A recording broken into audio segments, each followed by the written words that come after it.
தமிழ்நாட்டு மக்கள் அனைவருக்கும் வணக்கம். இந்த 2026 தமிழக சட்டமன்ற தேர்தல் வந்து நேர்மையானதா? இப்படிங்கிற கேள்வி எல்லா மக்கள்கிட்டையும் கொஞ்சம் கொஞ்சம் இருக்குது. ஜனநாயகப்படி ஜனநாயக முறை தேர்தல் படி நடந்ததுனாக்கா வாக்கு சீட்டில் தான் அவங்க வந்து ஓட்டு செலுத்தணும். இப்போ இவங்க இவிஎம் மிஷின் மூலயமா ஓட்டு செலுத்திருக்காங்க, அதெல்லாம் ஒன்றும் பிரச்சனை இல்லை.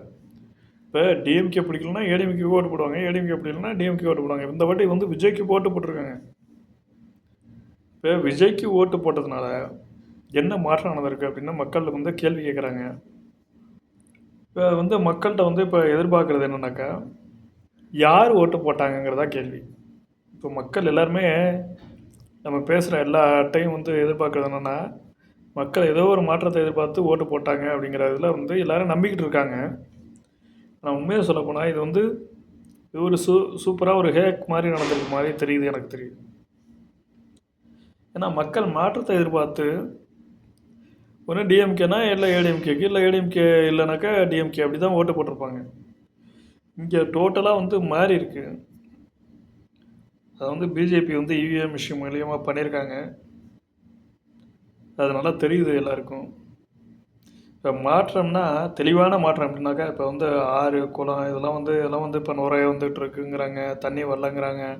இதுக்கெல்லாம் ஒருத்தர் வந்து எல்லாமே வந்து சரி பண்ண முடியும் அப்படின்னு ஒரு ஆள் சொன்னார். அவரை வந்து யாரும் புரிஞ்சுக்கல. ஆனால் இவரை நம்பி எதுக்கு ஓட்டு போட்டாங்க அப்படிங்கிறதுக்கு ஒரு தெளிவான எக்ஸ்ப்ளனேஷன் இப்போ யாருமே சொல்ல மாட்டேங்கிறாங்க. அது ஒரு பெரிய நல்ல ஒரு இது எப்படின்னாக்கா, இதுதான் நல்ல அரசியல். இப்போ புரிஞ்சுக்கிட்டாங்களா மக்கள். இப்போ என்னடா அது ஒருத்தன் வந்து தெளிவாக வந்து சொன்னால்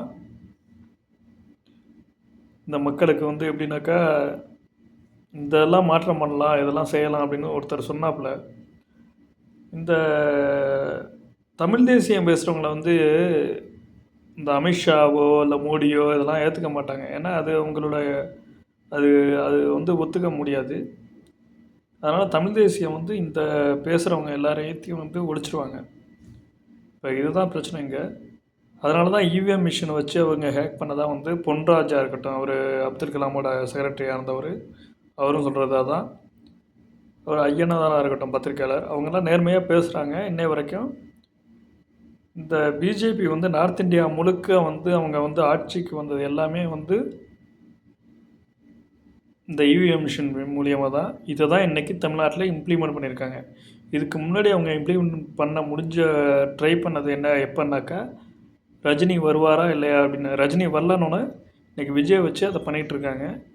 இது அடுத்தது அண்ணாமலையை வச்சு பண்ணுவாங்க. இதெல்லாம் வந்து ஒரு பெரிய ஒரு தவறான ஒரு முன்னுதாரணம். இப்போ தமிழ்நாட்டு மக்கள் வந்து எனக்கு தெரிஞ்சு அவங்க வந்து ஓட்டு போட்ட விஷயம் வந்து அவங்களுக்கு புரிஞ்சிருக்கா, இல்லை ஓட்டு போனவங்களாவது புரிஞ்சிருப்பாங்களா எனக்கு தெரியாது. இனிமேலாவது தமிழ் தேசியம் பேசுகிறவங்கள, இல்லை ஒரு நல்ல கருத்து சொல்கிற ஒரு சீமான் மாதிரி ஆளுங்களை கொஞ்சம் ஆதரிக்கலாம் நீங்கள். இது என்னோட கருத்து. உங்களோட கருத்து என்னன்னு நீங்கள் பதிவு பண்ணுங்கள். நல்லதுங்க, நன்றி.